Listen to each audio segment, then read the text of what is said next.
Q&A. Okay.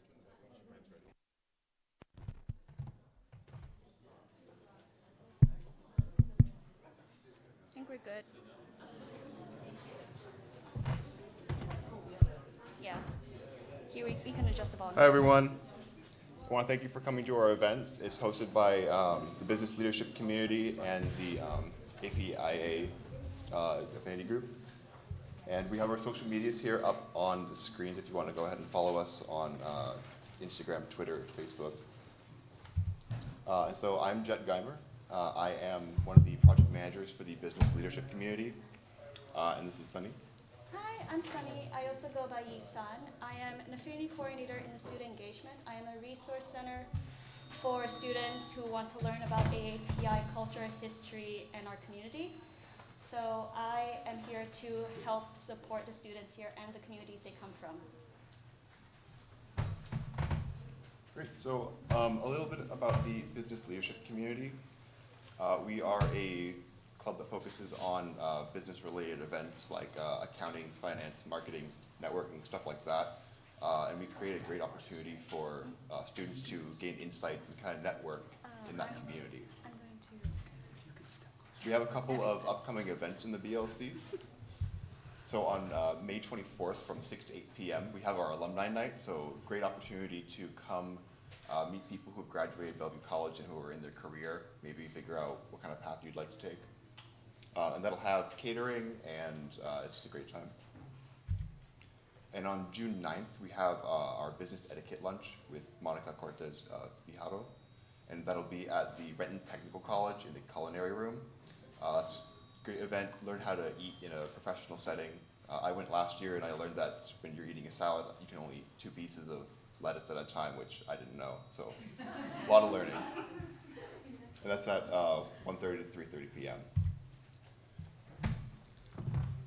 So I'm here to represent APISA, or the Asian Pacific Islander Student Association. We are a student-led organization with our purpose to unite, celebrate, and empower our AAPI students and their community.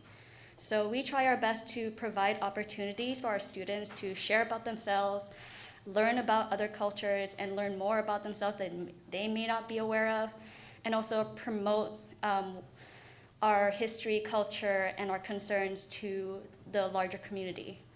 So we do that through social events, discussions, whether it be casual or more on the higher level side with speakers, people of government, of higher officials, to make sure that from the lowest level to the highest level, your voice can be heard. But we also do things like performances, we do crafting sessions, stuff to show off the more beautiful side of our culture as well. So it's a diversity group, and we hope to make sure that it is shown on our campus. So because we're a student-led organization, we tend to let the students decide what they want to do. So it can sometimes be just asking, can we have a hangout session where I could talk about, I'm struggling at school, I don't know how to make friends here, so we try to do our best to do a bi-monthly meeting, but it's also both on campus and online, so we don't have a set schedule. It's whenever people feel like they need to talk to us. But we also try to do workshops like matcha workshops, boba, show off a little cooking, maybe show lion dances, Indian dances. So hope that you would go through our social media and look out for those. That's it. Oh, and this is just the BLC team. We have our co-president, Claire. I think she's here with us today. We have our treasurer, Anika, project manager, Julie. I'm a project manager too. My name's Jet. Our secretary, Rachel, our social media coordinator, Irene, and our other co-president, Haley. So I want to go ahead and introduce our speaker today, Governor Gary Locke. As governor of Washington State, U.S. Secretary of Commerce, and most recently as the American ambassador to China, Gary Locke has been a leader in the areas of education, employment, trade, healthcare, human rights, privacy, and the environment. As Washington's 21st governor from 1997 to 2005, the nation's most trade-dependent state, Mr. Locke increased the export of Washington State products and services by leading trade missions to Mexico, Europe, Asia, and more than doubling the state's exports to China. During his tenure, he achieved bipartisan welfare reform and oversaw the gain of 280,000 jobs in the private sector, despite 2 national recessions. Mr. Locke also had the most diverse cabinet in state history, with his judicial appointees being half composed of women and 25% people of color. His management skills and innovation in government efficiency have won him acclaimed by nationally recognized authors and organizations, including Harvard's Kennedy School of Government. During his tenure, Washington was also ranked one of America's 4 best managed states. And as Secretary of Commerce from 2009 to 2011, he led President Obama's National Export Initiative to double American exports, assumed a troubled 2010 census process in which he, under his leadership, ended on time and $2 billion under budget.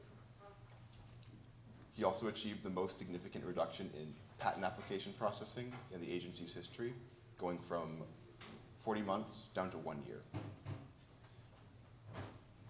As ambassador to China from 2011 to 2014, he opened markets for made-in-USA goods and services, reduced the wait time for visa interviews of Chinese applicants from 100 days to 3 days, and through the embassy's air quality monitoring program, exposed the severity of the air pollution problem in China, causing the Chinese people to demand action by the government, and the government turning to address the issue. So before I invite Gary Locke on the stage, I just want to say there will be a Q&A afterwards before the food. So there are microphones to, if you guys want to line up afterwards. Because this is broadcasted, it's best if we speak into the microphone so everyone can hear us who are watching, who are in the room. And I want to invite Sheila up for a quick thank you.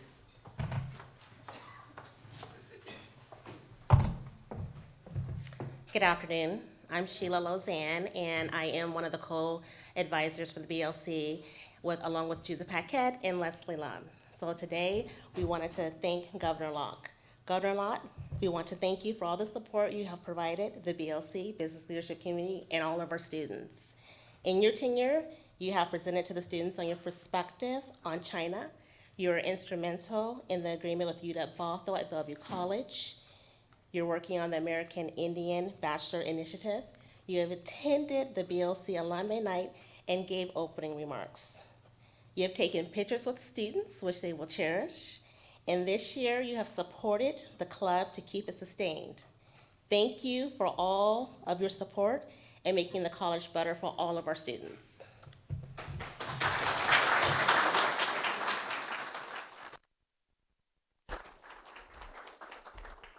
Well, thanks, Sheila, and thanks to the students and advisors for hosting this, and to the business leadership community. Thank you for putting this on.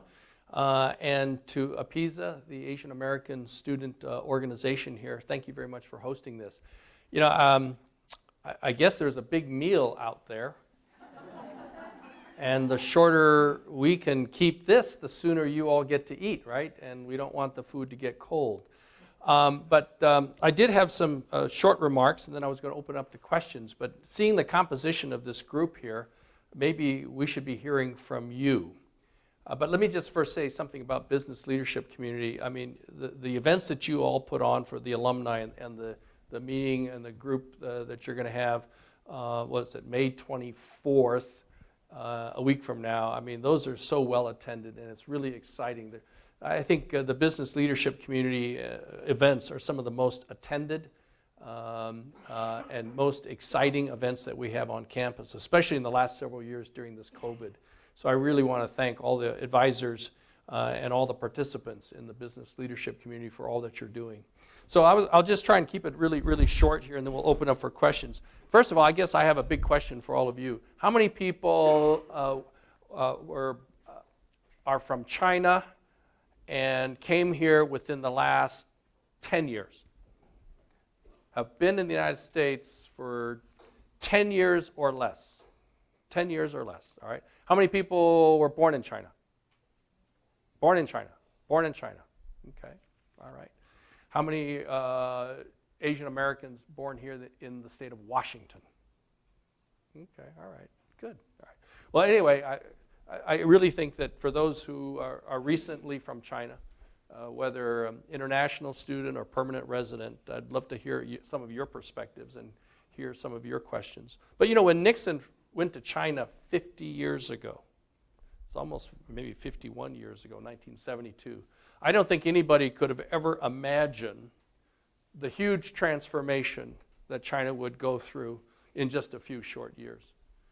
I think most observers, historians, sociologists, anthropologists would say it's the most dramatic social economic transformation the world has ever seen, where hundreds of millions of people have been lifted out of poverty, abject poverty, in just a few years. I mean, if you look at you look at China today, it is a China with virtually half of the world's tallest buildings. All the super skyscrapers are in China. The hutong and bicycle alleys that characterized China even 25 years ago have given way to elevated freeways, Audis, the world's biggest network of bullet trains going over 200 miles an hour.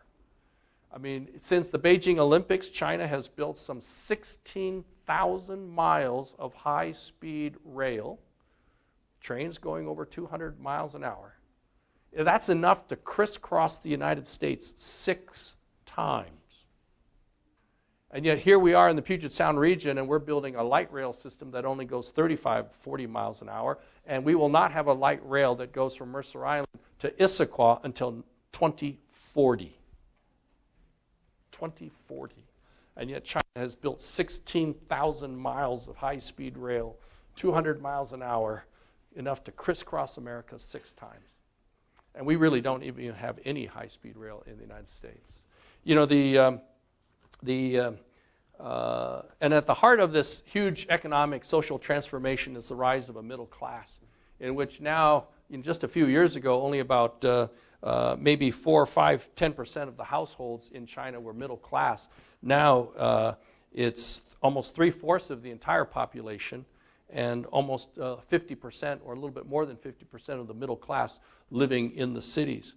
And the upper middle class is expected to rise to almost half the urban population in just a few years. There are more than, let me see, 1 million millionaires in China. There are more billionaires in China than there are in the United States.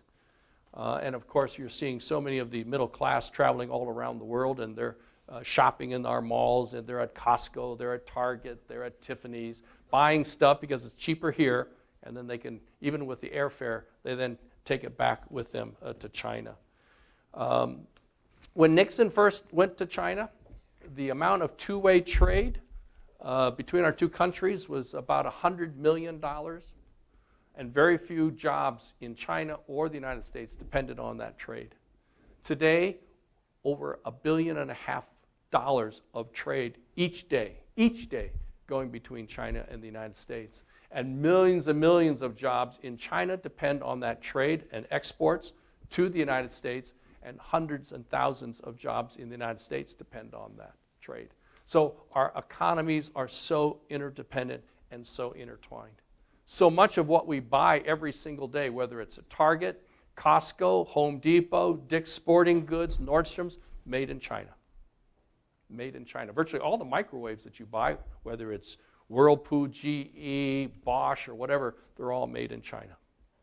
And so our economies are so dependent on each other. Now, what has really helped make the rise of the middle class and the lifting of people out of poverty in China, what has really made that possible was China being accepted into the WTO, in which the countries all around the world reduced the taxes or the tariffs and the restrictions on Chinese goods coming into their countries. And so China began exporting and making things to supply the world, and that created jobs for the Chinese people. And that's how people were able to lift up their wages and escape poverty. At the same time, the United States has, and many other countries, have received these high-quality, low-cost goods, which puts more money in our pockets. I mean, 20, 30 years ago, if you bought a cashmere sweater from Nordstrom or something, it might cost you over $150 or $200. Now cashmere sweaters are like $10, $15, $25, $30. So that means some of the stuff you buy is cheaper, which means you have more money left over for recreation, for travel, to save up for college tuition, retirement, buy a car, or plan a vacation. But there's also been a lot of disruption to a lot of communities all around the world, including the United States, because of products that used to be made in the United States being made in other countries, whether it's Mexico, Taiwan, Korea, Singapore, or Thailand, and especially China.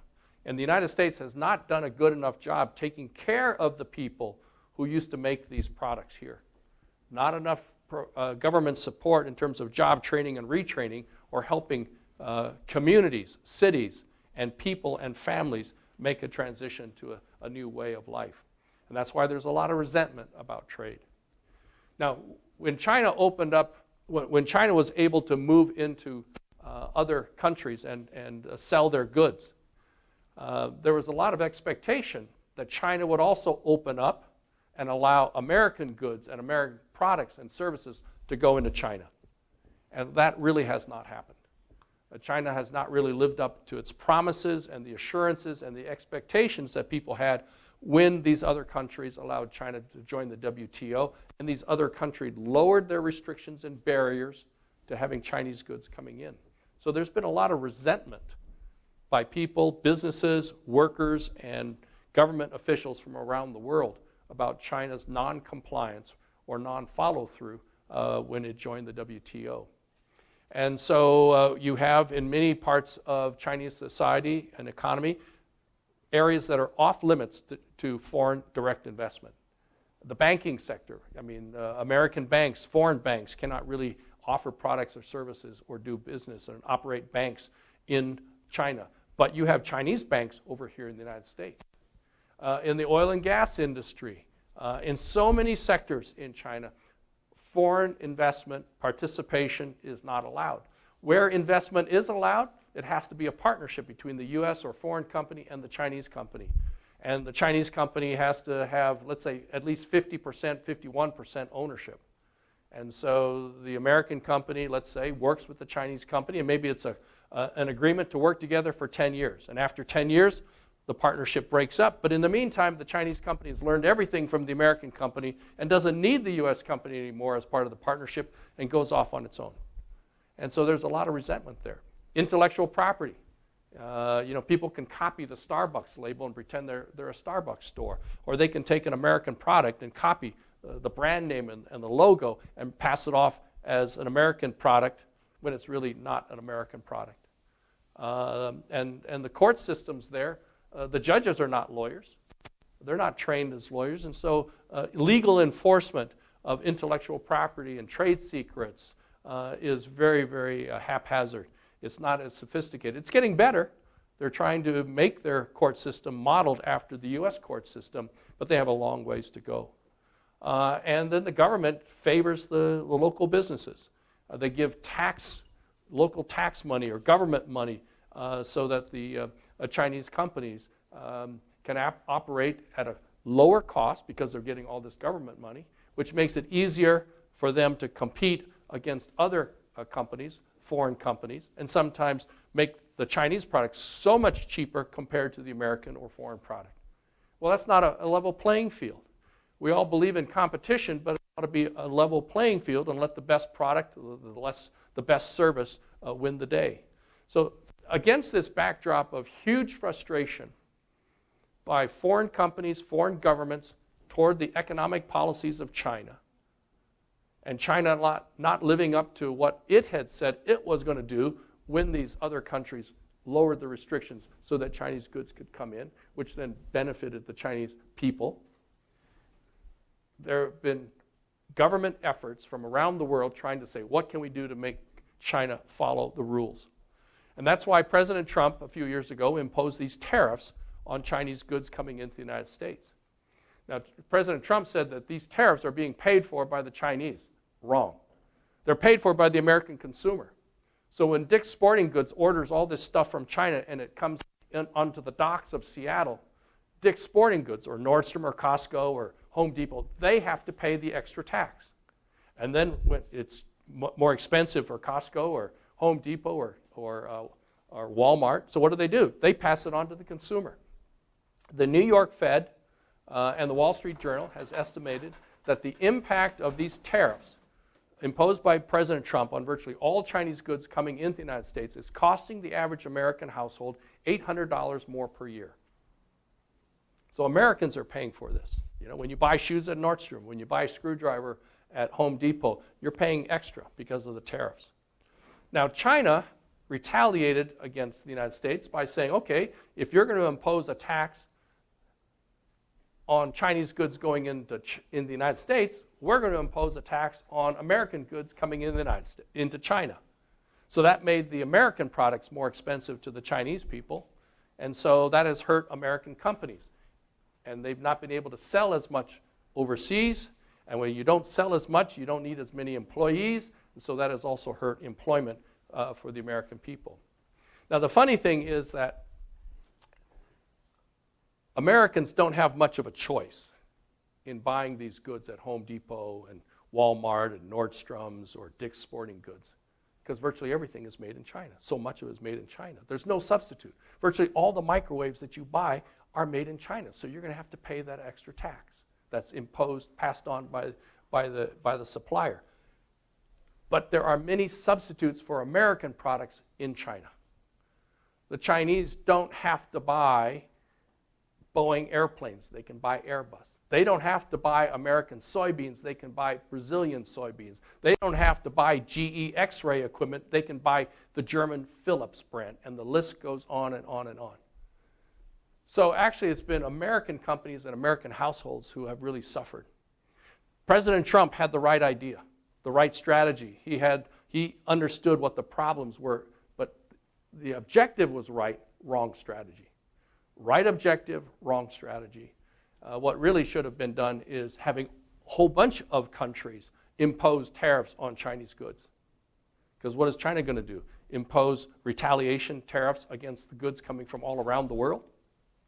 So what's happening is that you have the French and the Germans and the British and many other countries hoping that America wins this trade war, but at the same time, their companies are getting all the business because the Chinese are not buying stuff from America, they're buying the German, they're buying the French, they're buying the British, they're buying the Canadian goods. And so we need to figure out a better strategy. So let me just say that against this trade war, now we have all these national security issues. And there's, in election time, you have Democrats and Republicans trying to outdo each other in terms of who can be perceived as really tough on China and vilifying China. And as a result, during the COVID crisis, you had people, President Trump and members of the administration saying this was the China virus, the Wuhan virus, the Kung flu virus. And so as a result, you've seen a lot of people, Asian Americans, being victimized and being the object of hate crimes. You know, you can't tell a person of Chinese ancestry from a Korean ancestry or Japanese ancestry, and so Asian Americans have felt the brunt of all this rising violence. And it doesn't help when you have political leaders who are just vilifying anything and everything Chinese. We have a lot of companies in Silicon Valley that were started by Chinese Americans, and yet they're being ostracized and they're almost being boycotted. There's a whisper campaign, oh, you shouldn't buy that product from that company because it was founded by a Chinese American, and maybe, you know, these guys are really spies for Beijing. You're having a lot of prosecutions against scientists and researchers at American colleges and universities who are arrested at 5 o'clock in the morning at gunpoint, hauled out of their homes, handcuffed, or even arrested in their government offices, accused of spying for the Chinese government or passing on sensitive information, only later on to have the charges completely dropped because what they were doing was available over the internet. I mean, sloppy investigations where the judges have to apologize to the defendants and saying that the American government treated them poorly and wrongly. So it's against this climate that we find ourselves in a really tough political situation. And now it's not just on national security, people talking about banning TikTok. There's even proposals in Texas that if you're of Chinese ancestry, but you're not a U.S. citizen, but you're of Chinese ancestry, you cannot own land for a house or a business. You cannot buy a home. You will not be allowed to buy a home. Even if you're a shopkeeper and you want to buy a piece of property to have a mom and pop grocery store, you will not be allowed to buy land. Same proposal being in Florida. Proposal by a member of the United States Congress to say this applies all across the United States. This is very much like the Asian Exclusion Act or the alien land laws of the turn of the century, when you had laws passed by the various states said that basically people of Japanese ancestry and Chinese ancestry could not own land. And that was actually true in the state of Washington up until about, I think, the late 1940s when those laws were repealed. So yes, America has huge political, national security, military differences with China, the policies of the People's Republic of China. But we need to make sure that we're not blaming the people of China or people of Chinese ancestry, Chinese Americans here in the United States, for the actions of a government. We need to keep those two things separate. Because we've got to remember that America is really a land of foreigners. Except for the Native Americans, we're all foreigners in this country, whether we're first generation or 10th generation, whether our ancestors came on the Mayflower, a slave vessel from Africa, or a steamer from Asia.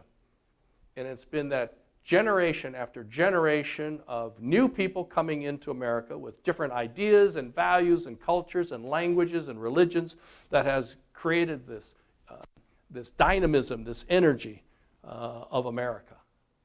So, we need to appreciate the diversity that is here.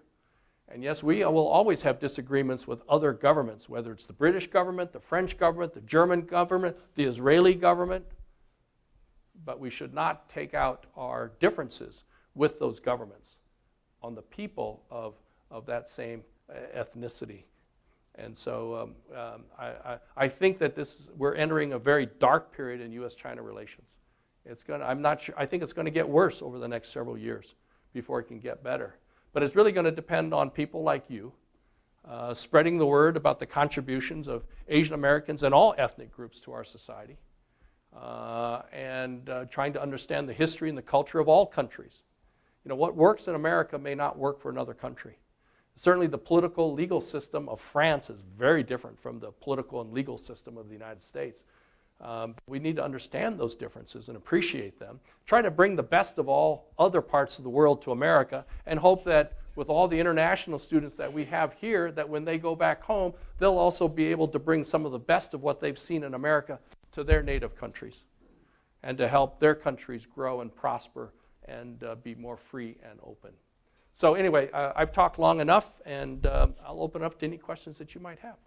So here's a microphone over here because this is being broadcast virtually, so we want to make sure that people attending virtually can hear your question or your comment. So with that, great. Thank you.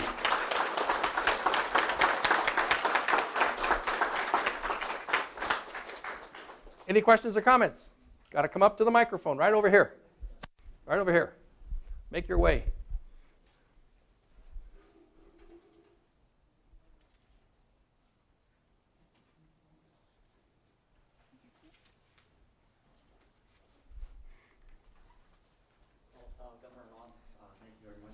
Is that microphone on?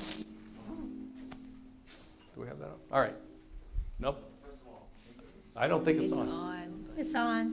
All right. So thank you very much for attending and participating in this event, and for all the information, and in particular, putting things in context in terms of the relationship between the United States and China, and also the context of Asian Americans here in the state of Washington and so on.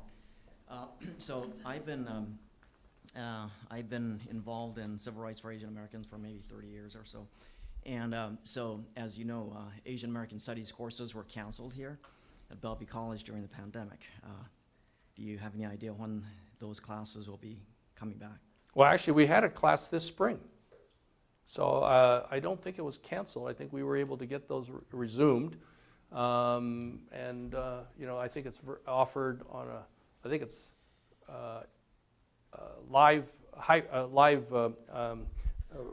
live virtually. And so, you know, we're absolutely committed to offering those courses. Yeah. So. They were canceled in 2020, so they were offered this current spring term? Yes, they were. Okay, so, yeah, so we didn't have them for about 3 years. Yeah. Weren't they offered last year? I don't believe they were. Once a year. Yeah. 1 quarter a year. Yeah, that's been the way it's been for several years now, 1 quarter a year. So I just want to raise the question because, of course, there are a lot of Asians here on the Bellevue College campus. There are a lot of Asians here in the state of Washington. And of course, I was quite aware of the cancellation of Asian American Studies courses here during the pandemic. Well, let me just say that my understanding is that even though we've offered the course for this spring, the sign-up has not been all that robust. So we're offering it, but the students, if the students don't take it, you know, we have to evaluate whether or not we continue to offer these courses. Certainly, if the sign-up enrollment is low, there's no way we can offer twice a year, more than once a year. So. Well, I think there's, so I don't want to take up Yeah, the mic. So, yeah. But thank you for your response. Okay, Appreciate it. thank you. Come on up.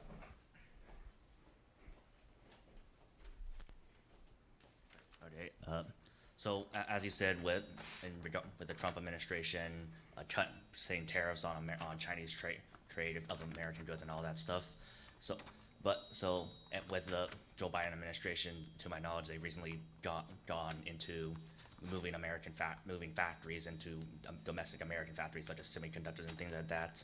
And would you see that as a reflection of less of a Reagan sort of methodology of trying to just economically force China's hand politically, or not force China's hand, or force its systems, or is this more of a signal towards a more militant approach towards China from the United States? Would you say anything like that, or just any comments on it? Well, first of all, President Biden has continued the Trump tariffs. He has not removed or relaxed them. And in some ways, he's actually gone farther by restricting the sales of high-tech U.S. goods and products into China that could be used for military applications or as components in military equipment. And they've even gone further than that, saying U.S. companies cannot sell equipment that could be used to make some other equipment or items that might end up in military hardware. And so the Biden administration is really trying to cut off China from having access to really high-tech goods that could be possibly used in military equipment, and depriving China of, limiting China in the ability to even make some of this stuff. So U.S. companies are being really restricted in terms of what types of material they can send over, even equipment that is used to make other things. So at the same time, the administration is, you know, we know that China is going to be a competitor, just as Germany is a competitor in so many things. And so what the Biden administration, with the support of the Congress, Democrats and Republicans, have done is really trying to bring a lot of this advanced manufacturing from around the world back to the United States. And in fact, that's something that American society really needs to promote. More government funding for research and development at our colleges, universities, research among companies. They should have tax incentives to constantly innovate and create. And we need to bring some of those good-paying, high-tech manufacturing jobs back to the United States.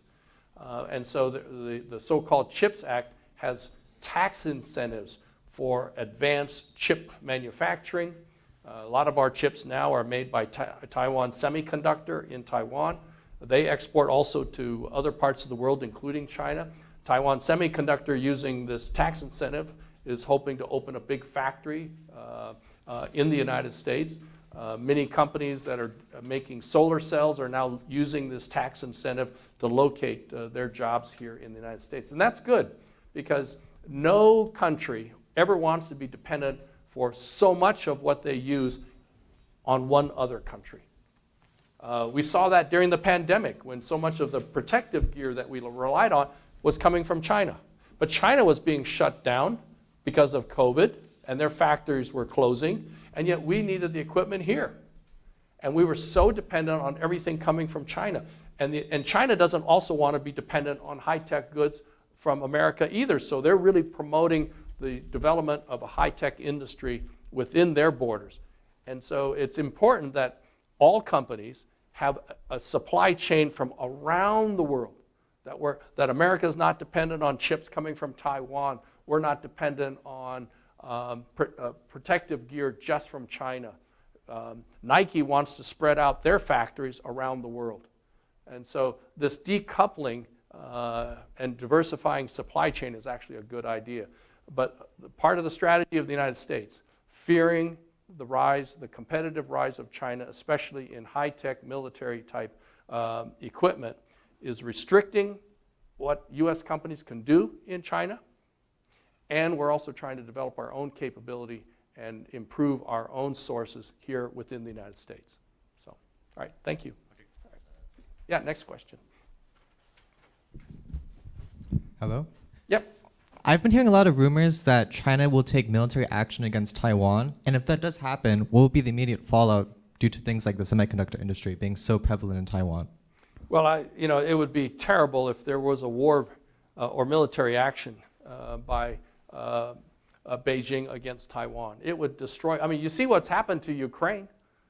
And Taiwan is about 100 miles from the mainland, and so easy to send missiles and artillery shells over into Taiwan, and that would kill so many people, but also destroy a lot of the businesses and companies, high-tech companies in Taiwan that, in fact, sell their stuff to China that China depends on.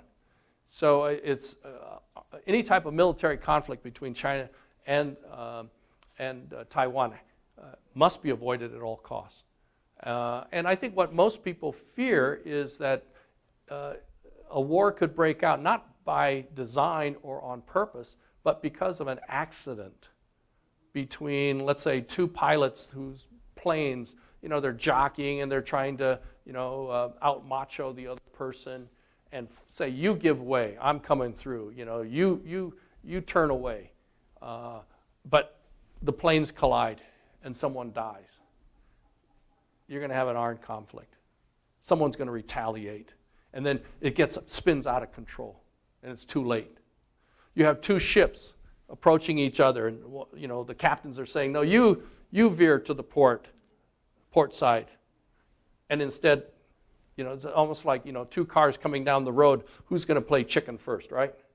Who's going to turn away first? Well, neither one does. You have a big accident. Some crew members die, and then there's, the navies get involved, and they start shooting each other, and then it spins out of control.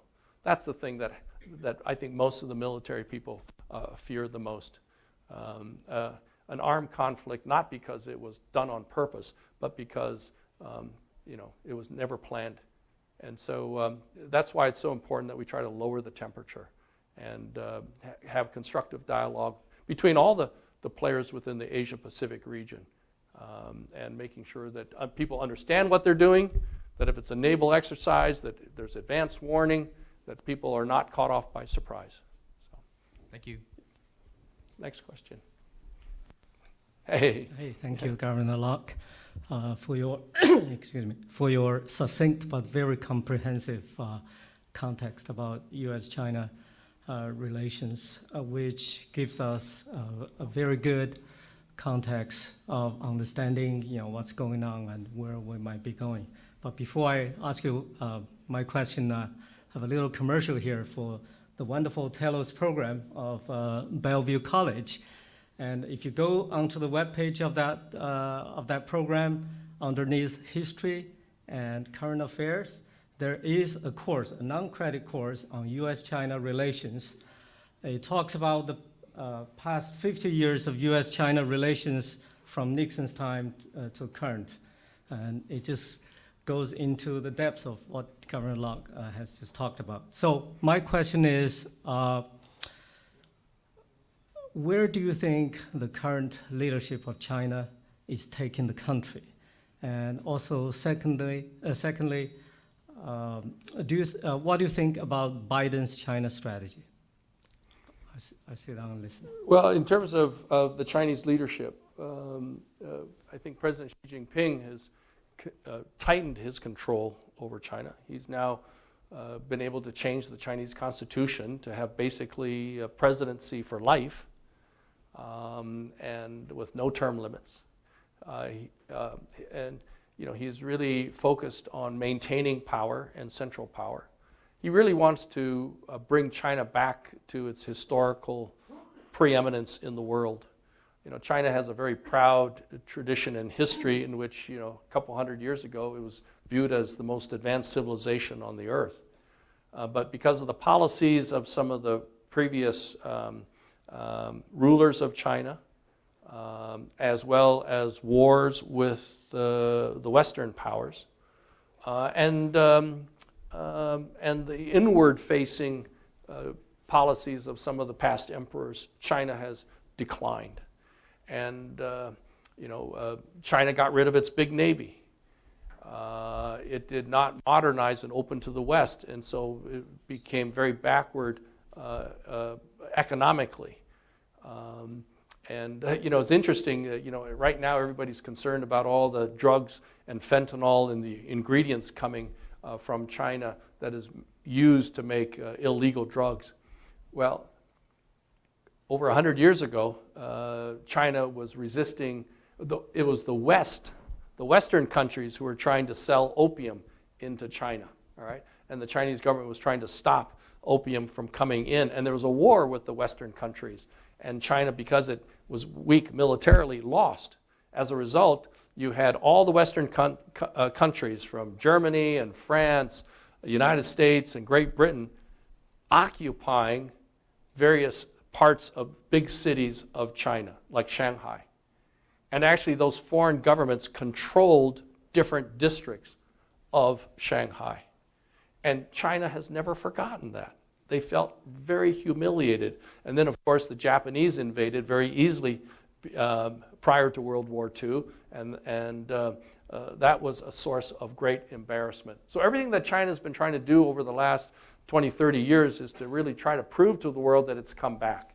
They put a man into space. They had the Beijing Olympics. They're building all these high-speed rail, the tallest skyscrapers in the world. It's to showcase to the world that China is coming back. And so the problem, though, is that Xi Jinping really wants to unify the country, bring Taiwan back into part of the mainland. He's basically nullified the agreement with the British on independence or autonomy for Hong Kong, and the list goes on and on. He's consolidated his power, and he's reduced, minimized opposition to him by having an anti-corruption campaign.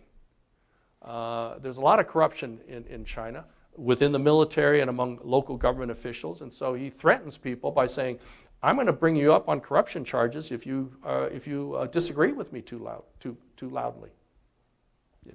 And so that scares a lot of people into being very silent. Let me just say that with respect to and as a result, there's not much innovative thinking among local government officials. Everybody is so afraid of what might happen and the edicts and the rulings coming down from Beijing that they are not creative. They just do what they're told, and sometimes they're just paralyzed and don't do anything.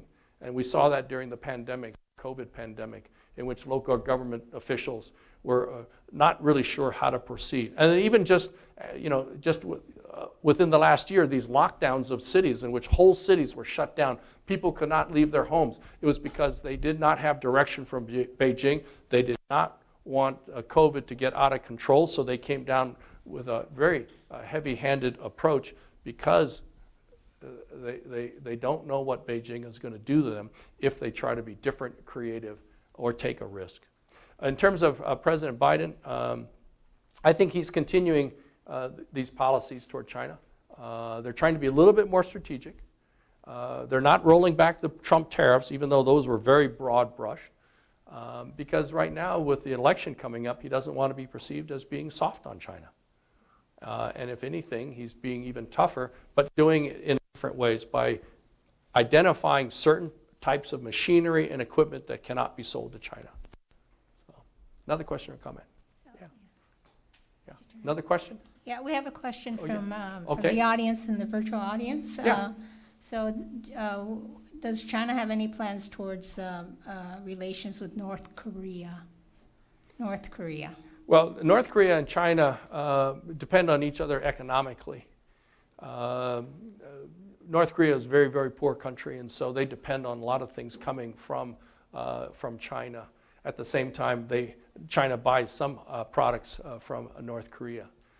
So they are, in some ways, allied, but China is not happy with North Korea in the way it's conducting its foreign affairs and shooting off missiles, developing a nuclear weapon. China is not afraid, is not feeling threatened by North Korea. They're not thinking that North Korea might launch a nuclear attack against China. They are afraid. China is very concerned, however, about what the governments might do to North Korea. They don't want South Korea, for instance, to invade North Korea. They don't want Japan or the United States to try to bomb North Korea, to stop North Korea from developing a nuclear weapon. Because then that would bring, because if the North Korean government is toppled and you have a democracy there instead, you're going to have a democratic country right on the border with China. And that's not what China wants. So China very much wants to solve the problem of North Korea. And they're really trying to encourage the Western powers to enter into dialogue with North Korea to stop the development of a nuclear weapon. Because they fear that, China fears that the continuation of development of a nuclear weapon long-term risk military warfare or action on the Korean Peninsula, which could destabilize China. I mean, they're not afraid of North Korea doing something to China. They're more concerned about the West taking action against North Korea in response to North Korea continuing to develop a nuclear weapon. And they don't want the West, South Korea or a democracy, somehow taking over North Korea and being on the border of China. So they actually see North Korea as kind of a buffer between a democratic country and their country. Another question? Yeah. So this question is about economy. So as you can see, there's a lot of inflation in United States. Like the ice cream cone in McDonald's has raised to $1.69. Like when I was first time in America, it was like $1, something like that. And also the shutdown in the past 3 years because of COVID, and also the Federal Reserve raised the discount rate like a couple of times in past few years. So what do you think the economy is, how it's gonna go in the next decades? Well, maybe you should ask the people in the business transfer program about that, because I'm not an accountant or a financial expert. Obviously, the U.S. government and all the different institutions are trying to control inflation, and they don't want a recession, so it's a really tough situation. I think that we're seeing inflation cooling down a little bit, but high interest rates can also stifle and hurt people, whether you're paying back a car loan or trying to borrow money to get a house or a condo or something like that, or even pay for your college education. So high interest rates are not good, but we also need to try to stop the runaway growth of the economy and make sure that it's in balance and that we don't go into recession. That's really hard. Let me just say that as much as we have problems in our economy, China is also having huge problems. I was just talking with someone who says that the unemployment rate among college graduates in China is double digit. And that can lead to social discontent within China. And of course, with COVID has also impacted the economy of China. And the financial problems all around the world also means less demand people have less money in their pockets to buy things. And so if they're not buying things, that means they're not buying things that are mostly made in China, which then means the factories don't need as many workers, and then people are out of work. And so that has huge implications. And then you have the unemployment among the college graduates as well. And so the economy is fairly fragile in China. It has really slowed down. And that's something that the Chinese government is watching very, very, very carefully. That's the one thing that the Chinese government is most concerned about, maintaining the domestic peace, maintaining domestic tranquility, and making sure there's no protests, whether it's on counterfeit food or counterfeit baby formula or environmental problems. They're very, very concerned about one protest over some issue that gets bigger and bigger and bigger, in which other grievances are added on, and people end up protesting about all kinds of things, and then creating almost another Tiananmen Square. That is the one thing that the Chinese government is most concerned about, maintaining domestic peace, which is why Facebook and Google and all these social media are not allowed in China, because they saw how social media was used during the Arab Spring uprisings to overthrow dictatorships. And that is something that the Chinese government officials will never allow to occur within their territories. Yeah, next question. All right. We're just in the respect of time, we're just going to answer about 2 or 3 more questions. And I'll try to keep my answers short. Great. Yep, you're on. Yeah, I was just wondering that China has the largest population right now in the world. I was trying to figure out, because like in the recent past years, they've been trying to reduce the amount of growth in population. So I was just trying to figure out how the population in China kind of correlates to the economics. Yeah, China for a long time had a one-child policy. And with the growing aging population, they are now concerned that there will not be enough active employed workers to pay the taxes and to support the programs for the elderly. And so China has gotten away from its one-child policy, is encouraging couples to have at least 2 children. But because of the high cost of living in China, they're not being all that successful. So China is looking at a huge demographic population crisis.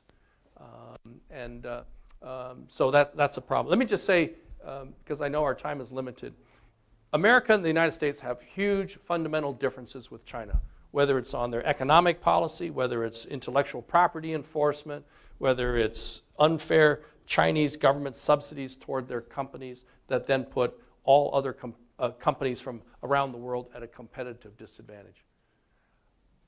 But China also has issues. I mean, we have issues with China over human rights, whether it's on Tibet, whether it's Uyghurs, or even the treatment of Hong Kong. Despite all these differences, we've got to figure out a way in which the 2 countries work together. Take climate change, for instance. China produces more greenhouse gases than any other country in the world, but they also have the largest population. Americans produce more greenhouse gases per person than any other country in the world. So between the 2 of us, we're really bad actors, all right? And, if we can't solve climate change, the whole world is going to be affected.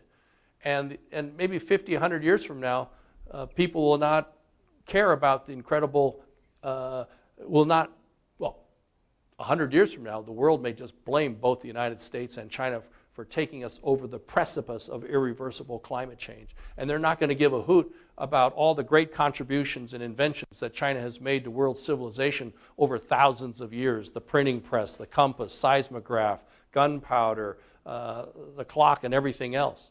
And they're not going to care that America is a beacon of freedom and hope and opportunity and democracy if the whole world is facing irreversible climate change.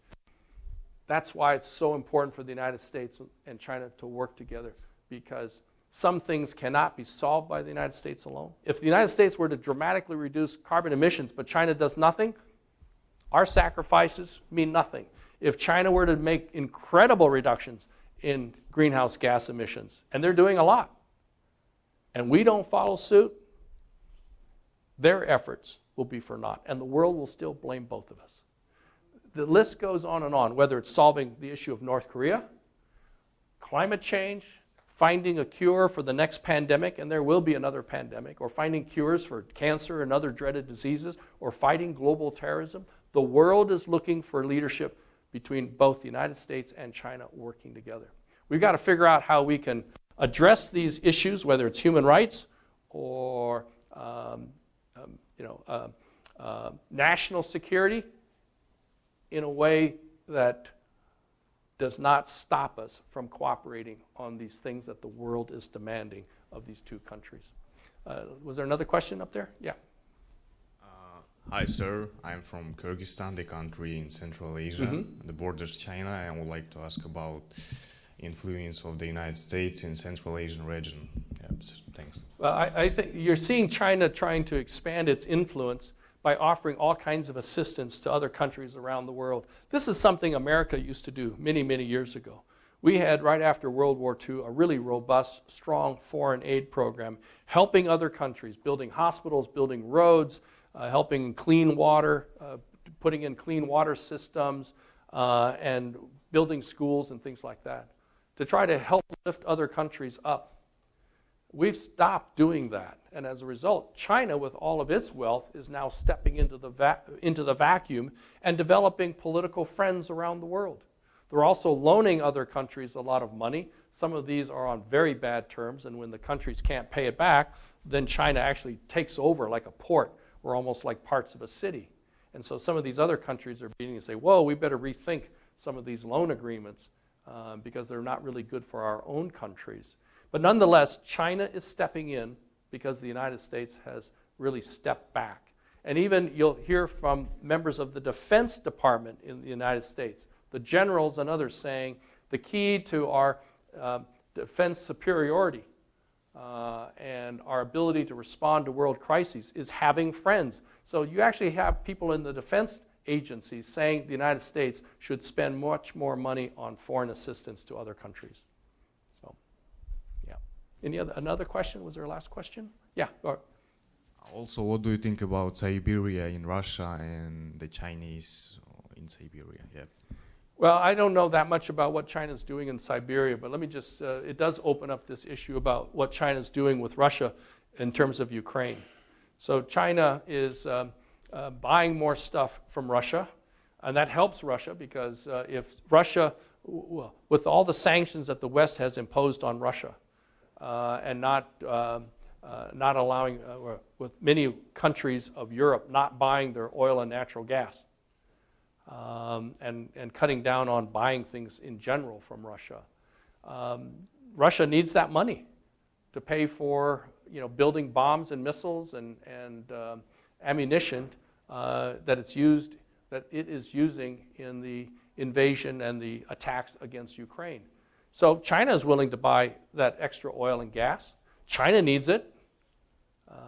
They need that oil and gas to heat up the homes in the countryside, to generate electricity for the factories that they're trying to have operating within China. And so there's China, by buying all of this, and India is doing the same thing, buying a lot of natural resources from Russia. That's income for the Russian government to pay for their war effort against the Ukraine. I don't think China is going to directly sell military equipment to Russia, because if it does, I think all the Western countries will impose huge sanctions on China, and that means all this Chinese material will cost a lot more money, and people will stop buying. I mean, you may not have a choice because so much of what we use every day comes from China, but if it costs a lot more, people are going to cut back on their purchases. And again, if people buy less things made in China, the factories make less. If the factories in China are making less, they don't need as many workers, and that means higher unemployment, which means a lot of people very upset and angry. So let me just say that China is walking a very fine line with respect to what's happening between Russia and Ukraine. They typically support Russia. They're not really great friends, but they're always siding with them in a dispute. But here they're taking advantage of the oil and gas that Russia must sell, so they're actually getting it for a cheap price. And so they feel like they're benefiting from this, but I don't think that you'll see them directly aiding Russia in the military fight against Ukraine. Great. And we're at time, so thank you so much for speaking on this, Governor Locke. Well, thank you to the business leadership community and PISA. So thank you very much. And I guess. So we do have, there is food outside the door, so what's going to happen for people who want food?